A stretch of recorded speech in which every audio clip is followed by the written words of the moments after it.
Hər kəsə övlad nəsib eləsin. Övlad gözəl nemətdir. Övlad göydən tökülən yağış nur kimidir. Düşdüyü yerlər fərqli. Kimisi yaxşı yerə düşər, insan əlinə düşər, əxlaq sahibi olar. Heç bir övlad dünyaya nə qatil kimi, nə üzdən iraq kimi gəlmir. İstər qadın olar, istər kişi cins olar. Allah verib bu gözəl övladları, gözəlliyi Allahdandır, tərbiyəsi bizdəndir. Allah eləsin ki, gözəl əxlaq sahibləri olsun, gözəl insan olmaq üçün ay pişik, öyle bak. Ay pişik, öyle bak. İlahi, bundan gözəl nemət yoxdur ki, insan üçün. Bəli, uşaqlarımızı sevək, istəyək. Əgər uşaqlarımızı sevib istəyiriksə, onları ayaq üstə dura biləcək üçün hazırlamalıyıq. Gələcəkdə Allah'ın üçün, Allah Teala açdığı fürsətə qədər o övladlarımızı hazır eləməli. İstər fiziki hazırlıqları, istər əxlaqı, istər təhsili, istər ağlı. Hər cəhətdən insani keyfiyyətlər içində formalaşdırmaq. Hay uşağı da günə çıxmasın, hay uşağı da qıyma, tumarlamaqla uşağı böyütmək olmaz. Uşaqlarınızı quzu kimi böyütməyin ki, gələcəkdə kimsəyə yem olmasın. Gözəl əxlaq, gözəl tərbiyə, gözəl niyyət, başarılar, hər şeyi bacaran o formada.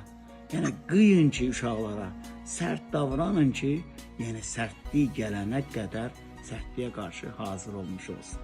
Hər bir övlad üçün ilahi bir qismət ayırır, fürsət ayırır.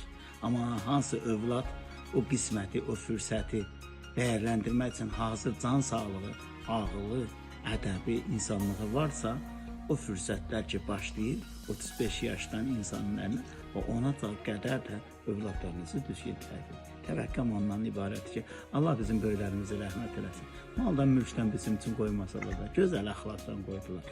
O malı, mülkü əldə etmək üçün bizə gözəl tərbiyə verir. Allah onları dönə-dönə rəhmət eləsin. Sizlərə də tövsiyəm odur ki, necə bizi yetişdirdilər, necə bizlər sizi yetişdirmək istəyirik. Yəni, o cürdə gedin. Validenin göstərdiyi, ortaya qoyduğu gözəl övladdır. Gözəl validenin odur ki, ortaya əxlaqlı, ədəbli, başarılı övlad qoya bilsin. Bax, valideyn, onda valideyndir. Allah verib bu gözəlliyi bizə, gözəlliyin qədrini bilib gözəl eləmək bizə vəzifədir. Təriyinə, kişidən təriyirlər, əl qabarına, yəni buna ölçəşməlidir, buna. Nəinki kondisioner altında, kalyaskada, hər şey yaxşıdır.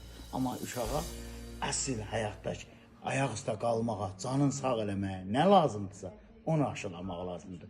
Böyüklərimiz bizə aşıladı, Allah onlara rəhmət edin, sağ salamat canımız var. Bizlər də sizə aşılayırıq ki, necə böyümüşük, sizlər də olsun yolunuzdan. Mal mülk belə bir şeydir, verən Allahdır. Etibarınızı itirməyin.